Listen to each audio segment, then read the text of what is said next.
Coming up, I'm going to share the lazy way to get started on any project.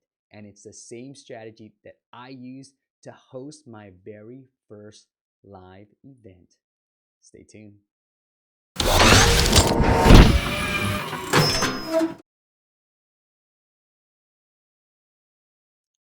What is up, App Nation? It is Steve P. Young, founder of appmasters.co. Wow, I'm recording this the Monday after we did our very first live event called App Masters Connect. And I'm super excited. So we limited the event to just 50 people and we got close to 40. We got actually probably over 40 people to show up. Amazing. The feedback has been awesome and I'm so excited to do the very next one. So if you want to be there for the next one, go check out appmastersconnect.com. Sign up for that email list, and we'll let you know when we've got the date set up. Alex and I are already planning the next one because we just are so energized by this very first event. And I'm going to tell you exactly how I got started. So, give you a little background. I attended Pat Flynn and Chris Ducker's one day business breakthrough event in 2015.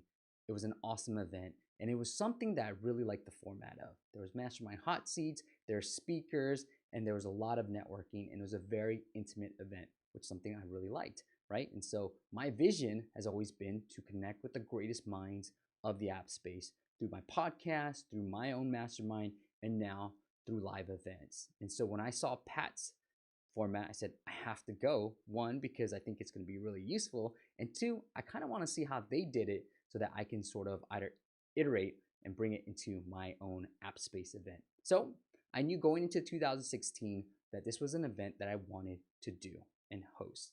And I kept hearing, I think it was a podcast that I heard this strategy on. They said, hey, if you really want to do something, tell everyone you know that you're going to do this event or you're gonna do it, right? And so this is my lazy way to get started on any project. I just kept telling everyone that I knew that I was gonna do a live event. This was something that I wanted to do. So you know how you see some people, maybe they're business associates, you usually say, hey, what's going on? What's new? Things like that. Well, I would just insert in there, hey, I really want to do an event this year. I really want to do an event this year. So earlier in the year, I hired a business coach to help me write for Huffington Post and other major publications, and he's done a great job of that. Thanks, Kamanzi. So I told him, I said, hey, Kamanzi, I really want to do an event. And he put me in touch with somebody, his other coaching client, who was great at putting on events. Nothing really came of it. So I didn't stop there. I said, okay, cool. And I had a couple of months or some time went by and I met with Andrew Warner of Mixergy for Scotch. And I told Andrew, and I knew Andrew had put on an event last year. I said, Andrew, I really want to put on an event. He said, you know what? Jeremy Weiss, who's one of the producers of Mixergy, he put on a live event. Let me get you in touch with him. I said, awesome, that would be great. And I got in touch with Jeremy and we exchanged some emails back and forth. I said, Jeremy, I really want to pick your brain. And he sent me to this blog post that he and his partner wrote about the event that they just put on. And it was phenomenal. So I got a lot of great insight on it. And nothing really came of it, sort of fizzled. And I started noticing that I really was looking for a blueprint, right? I was like, hey, if I can get some step by step guide on how to do this event, that would be cool. And my mind kept telling me that nobody's going to show up for this event. So I was really afraid of doing it too. But I just kept telling people. And wouldn't you know it, one day, my friend Alex Dantas, he says, hey, Steve, let's catch up. Let's grab some lunch. I said, great, Alex. If you can come out to Danville, I'll buy lunch. That's my strategy. I don't want to drive anywhere. So I say, hey, if you can come out to Danville, I'll always buy lunch. So if you ever want to grab lunch with me, come out to Danville, and I'm more than willing to pay.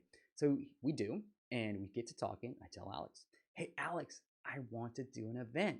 Told him the story. So I went to Pat Flynn's one day business breakthrough. It's a great format. And I want to bring it into the app space. And we got to talking about what we really like about events and what we really don't like about them. And our visions aligned. We're very much extroverted people. And so we really get along that way. And two, we really love connecting with people. Alex puts on his own events just for entrepreneurs and friends. And he's used to doing that. So he does that twice a year. And he told me, Steve, look at me, very passionate. So our vision was aligned, meaning we love connecting. We wanted to put on an event that connects people. because that's what we really love about events, right? And he said to me, he said, Steve, you know what makes a really good event is the food and the music and the environment. That's what a really great event is. And I was like, do you want to do this event together? Because it immediately went off in my head that this guy cares about stuff that I do not care about. You could put me in a box, in a tent with 5 other, 10 other, with just some amazing people and feed me dog crap, right? And I'll be like, wow, that wasn't a great event, right? You can give me Costco pizza and Natty Ice beer. And as long as I'm around really awesome people, I like, that's what makes a really good event, right? And so I cared a lot about format. I cared a lot about people, making sure the right people were there. And that's all I cared about primarily. But he cared a lot about music and environment and food primarily. He said, that's what people are going to remember. So I said, this is perfect. You're the perfect partner. And we both had no experience putting on an event.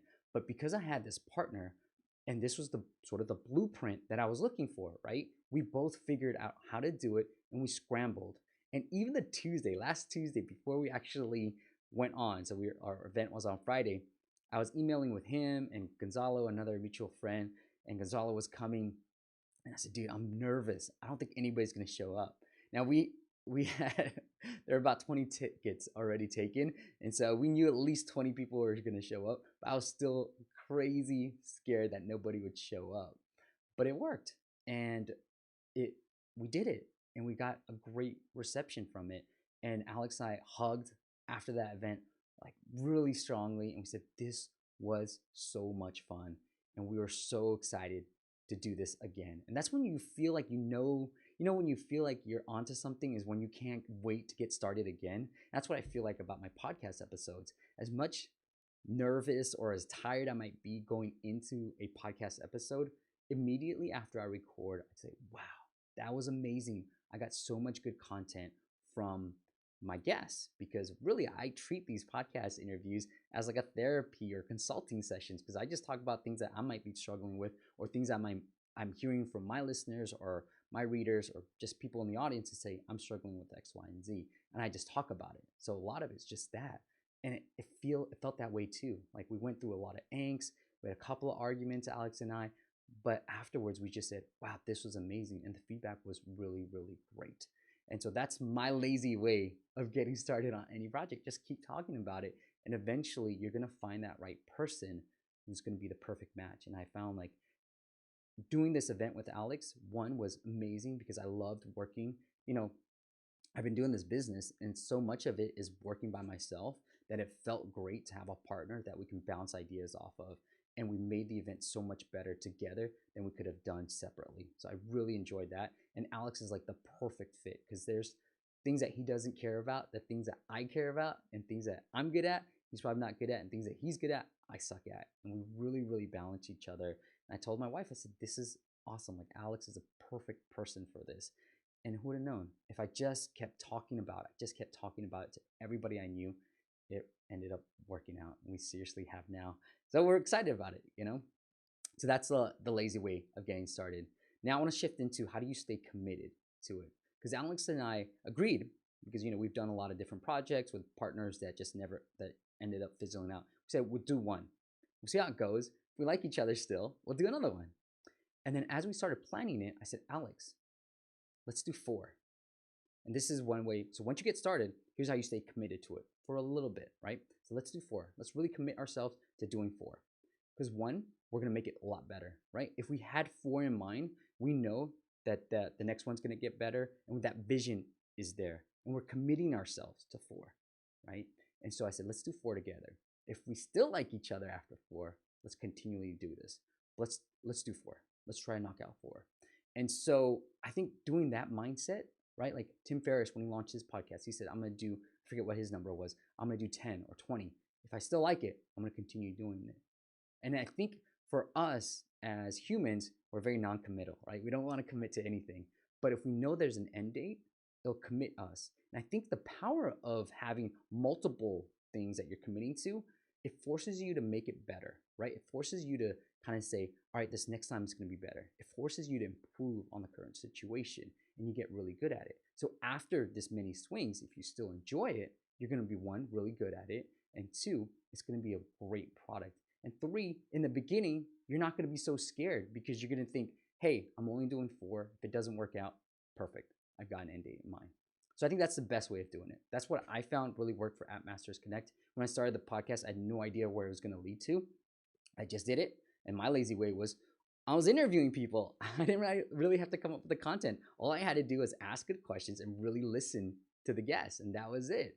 And so that's my lazy way of getting started and also staying committed to that project for a brief amount of time. I've seen it work beautifully for a mastermind sprint. We usually have an end date in mind. We say, hey, 6 weeks. We're going to end after that, and then we're going to readjust and see how it goes. So I hope you found that valuable. And I don't know what the best way to end this is because I don't want to edit it. But thank you so much. If you were there, I'm truly, truly humbled. And if you want to be at a future App Masters Connect event, we're planning it already. We don't know what the destination is going to be. Probably going to be in the US still, but somewhere in a major city. We're thinking maybe tropical or New York, maybe LA. We're not quite sure yet. But if you want to be there, go check out appmastersconnect.com.